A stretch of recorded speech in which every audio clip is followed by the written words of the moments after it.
eu acho que um primeiro pressuposto que a gente tem que partir é muito pouco a gente tomar como régua o governo Bolsonaro. Porque é comum a gente ver, mas melhorou em relação ao governo Bolsonaro. Isso é muito pouco, porque possivelmente uma outra força política que não fosse uma aberração de extrema direita, como é o Bolsonaro, provavelmente ia passar algum nível de melhora em relação ao que foi o governo Bolsonaro, por conta do seu nível de destruição, de destrutividade e de tanto do cenário político, social, cultural e de conscientização política das pessoas. Então, é muito pouco para a gente, e é muito pouco, inclusive, para o campo da esquerda, de uma maneira mais lata, que já fez muito mais, se comparar com o governo Bolsonaro, no sentido de tomar ele como referência para avaliar os seus próprios atos e suas próprias metas.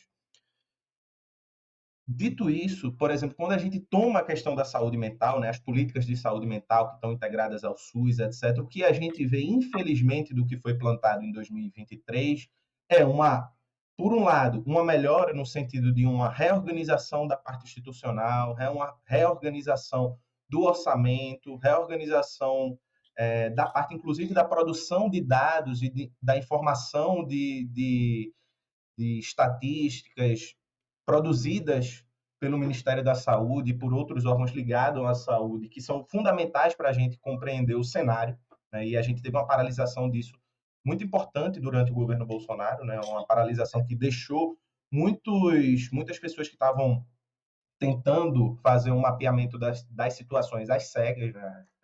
Sem ter condições de analisar melhor os fatos. Porém, o que a gente vê no governo é uma certa continuidade mais além dessa reorganização institucional. O governo Lula colocou dentro do o Ministério tem um nome enorme, eu acho que é Defesa Social, alguma coisa assim, Combate à Fome, eu esqueci o nome do Ministério agora. Mas colocou dentro desse Ministério como meta, por exemplo, a ampliação da rede de comunidades terapêuticas. E dentro desse Ministério é colocado também representantes das comunidades terapêuticas com orçamento. E aqui a gente tem dois problemas importantes com essa ação. As comunidades terapêuticas, ainda que nem todas sejam de caráter religioso, muitas têm caráter religioso, estão ligadas a grupos ligados ao neopentecostalismo, etc., que fizeram durante os últimos anos e se colocaram nos últimos anos como uma força de antagonismo às esquerdas e ao PT, né? Muitas vezes ecoando o discurso antipetista, anti-esquerdas, etc., com muita força, com muita virulência. Quando eu morava em Recife, lá no Ibura, por exemplo, do lado de casa tinha uma igreja na época da eleição, eu via o pastor esculhambando Lula, esculhambando PT, esculhambando os comunistas e todo esse tipo de coisa. Né? Então, você vai, querendo ou não, você está colocando dentro do governo, com um orçamento e com uma meta de ampliação, um grupo político que, seja de uma perspectiva religiosa, seja de uma perspectiva de organizações privadas, se colocou ao longo do tempo como oposição das esquerdas e do PT. Então você está.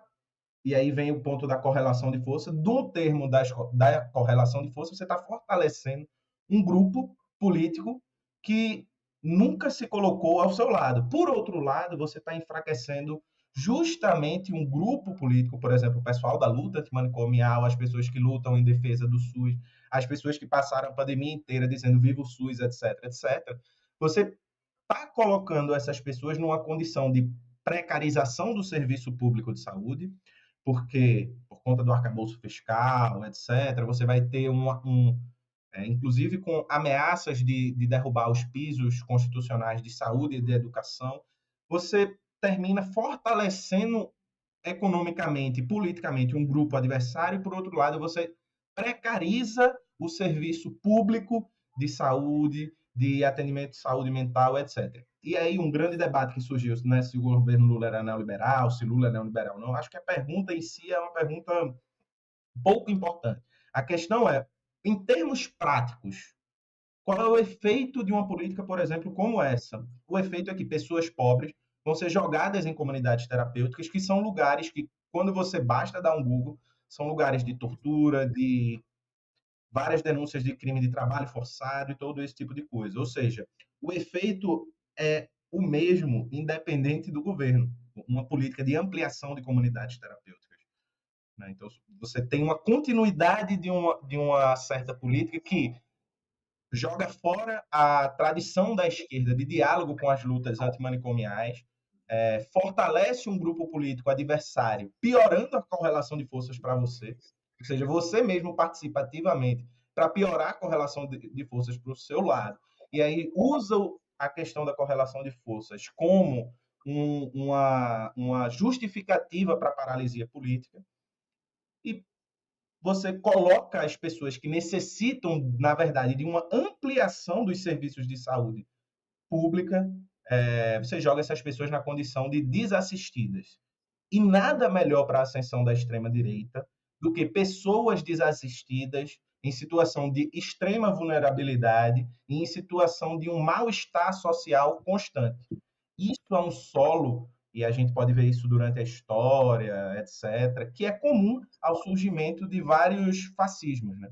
E o fascismo, nessa última quadra, para concluir, ela tem se associado, especialmente na América Latina, como sempre foi, às dinâmicas neoliberais. E, querendo ou não, o governo concilia demais com o neoliberalismo. É claro que eu entendo que há uma correlação de forças, que o Congresso é conservador e etc. Mas veja bem, correlação de forças é parte da política. Toda política vai ter correlação de forças. Se ela é favorável ou desfavorável, isso é uma questão histórica, ou seja, passível de ser transformada. A questão é como transformar uma correlação de força desfavorável em favorável.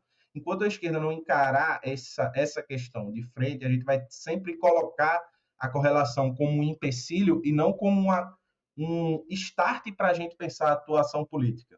Então, acho que a gente sair desse impasse político, onde a gente mesmo cria amarras para a nossa própria intervenção política, é um passo fundamental